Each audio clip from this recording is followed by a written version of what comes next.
Authored by Dan Denning via Bonner.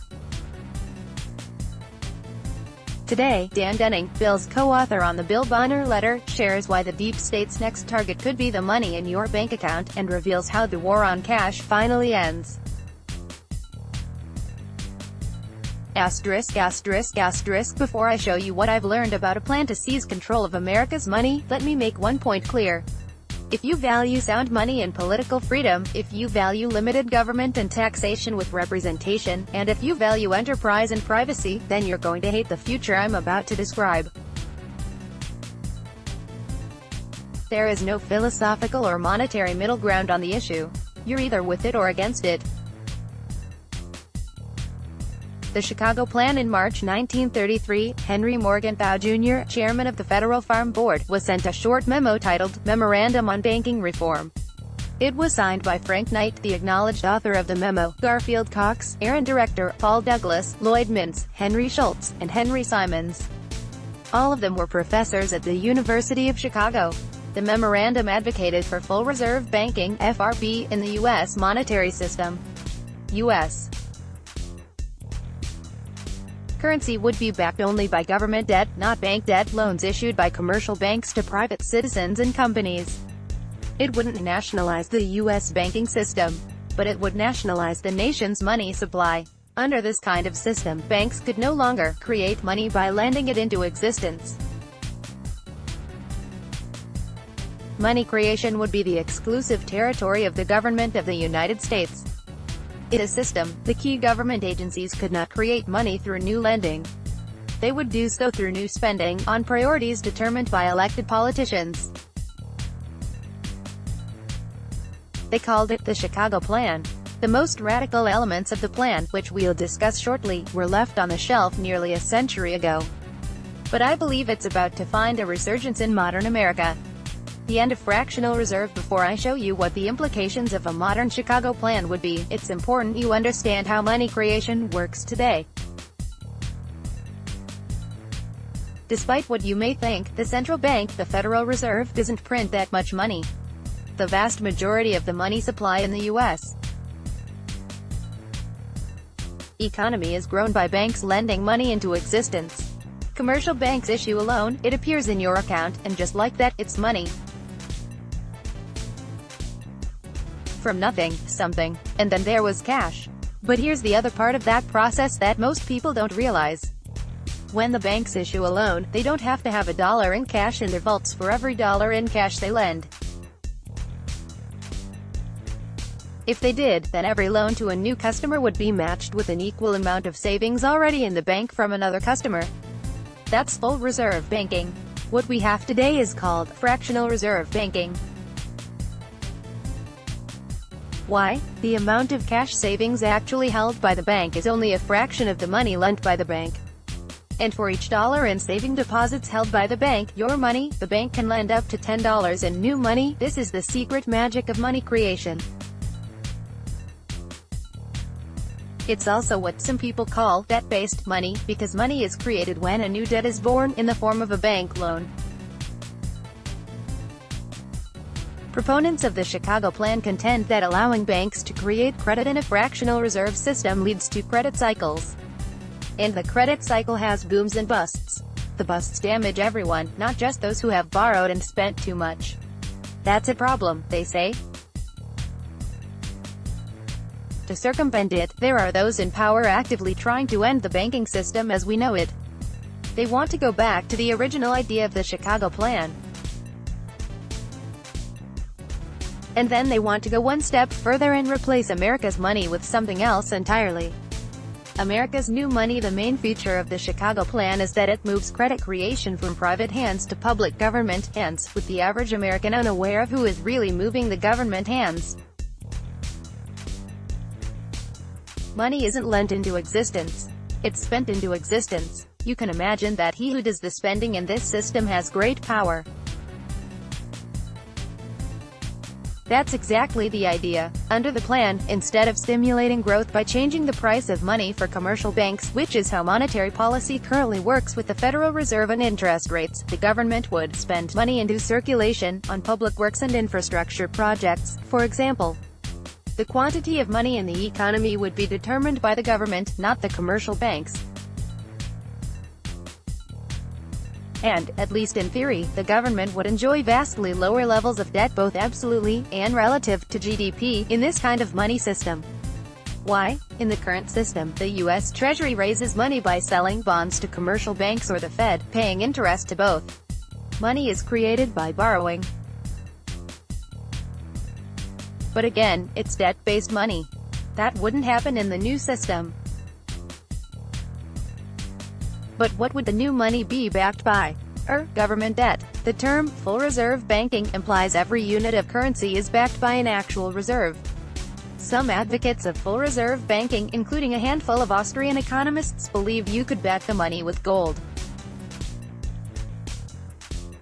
Thus gold would be restored as the most important reserve asset in the world. But if your agenda is to spend money into existence in unlimited quantities, you can also use government debt as a reserve asset. There's a lot of it already. And you can always make more. In fact, this is a key feature of the Chicago Plan. It's full reserve banking where the government does all the money creation, backed by government debt. The commercial banks merely provide payment services or pay interest on deposits. They are forced out of the debt-based money creation business, where all the profit is, of course. According to the theory, this new American money system would accomplish three things, end the booms and busts of the credit cycle. Do away with bank runs, no need to get your money out of the bank if it's fully backed. Eliminate the government's debt problem. If money can be spent into existence, government borrowing and government debts are a thing of the past. If it needs more money, the government just spends it and backs it by issuing new bonds held by the central bank. The government could never be insolvent. Does that sound like an improvement on the current system to you? To some people, it all sounds somewhat appealing, until you look closer. Monetary sovereignty. Under the Chicago Plan, the government has monetary sovereignty. What is monetary sovereignty? It is the complete decoupling of money from anything real. Let me explain what I mean and why that's so important for the value of your savings and investments today. Under the Chicago Plan, money doesn't have to have its roots in real value-added labor. Money doesn't come into existence because a tradesman has created something useful and sold it to someone else, requiring money to make the transaction.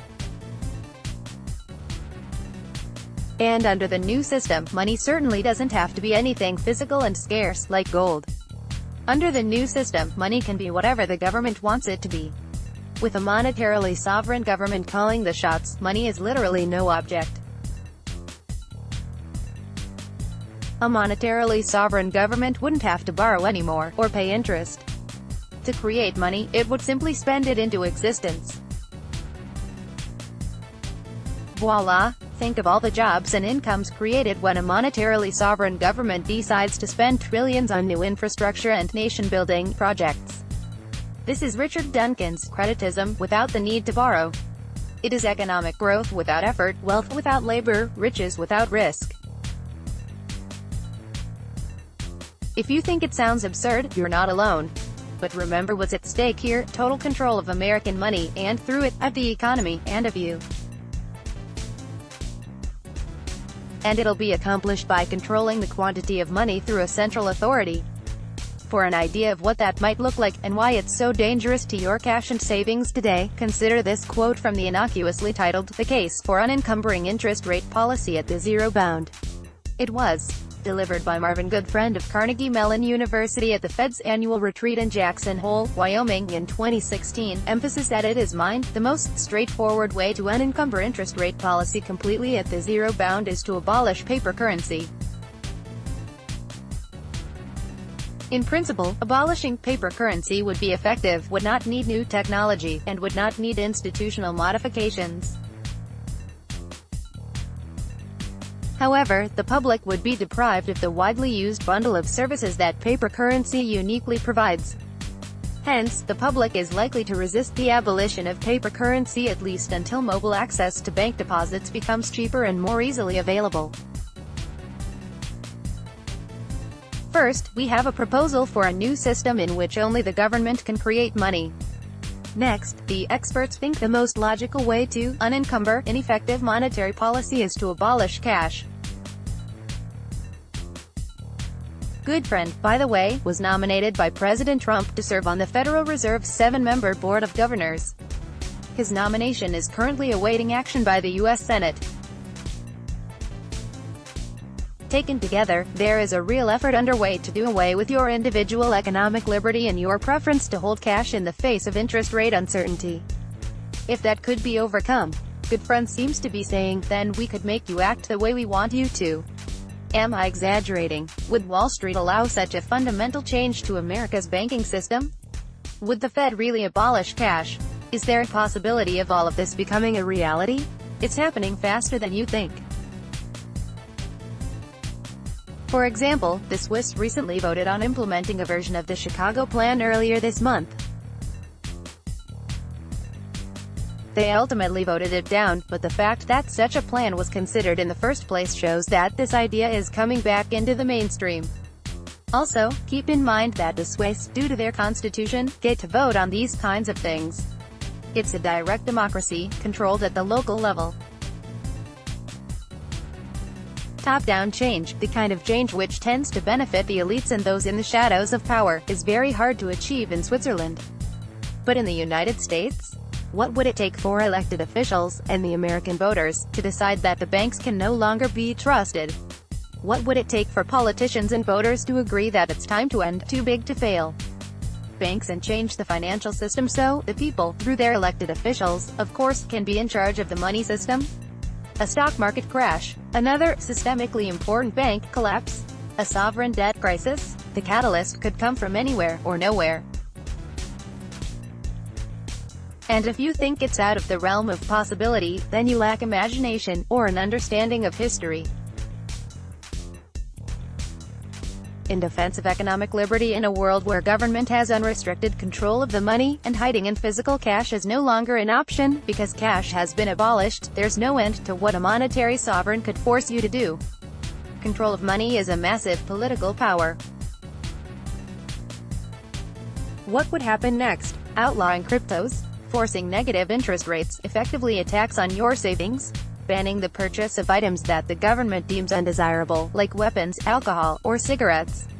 These may seem far-fetched scenarios, but they are well within the realm of possibility for a government in complete control of the money in your account. This was the plan in 1933. It almost happened. I believe it is the plan today, and I believe it will happen much sooner than you think, which is why you must plan for it now. This is not a theoretical debate. What, exactly, is at stake for you right now? This idea of sovereign money appeals to central planners because with it, they have absolute authority and permission to try and solve any problem they deem a threat. You are that threat because you won't do what you're told. You won't spend when you're supposed to spend, borrow when you're supposed to borrow. And you're likely to hoard cash and real money, precious metals, in the face of low or negative interest rates. That makes you an uncompliant problem for the state to solve. You pair it with banning cash and going all digital, you have nothing less than the complete loss of economic liberty and freedom of action in America. That's what's at stake here, right now. You're in a situation where you can only spend money when you're allowed to spend money, or you can only spend money that they say is money, and you can only spend money when they think it's okay, then you're not free. And to some people, freedom still matters in America.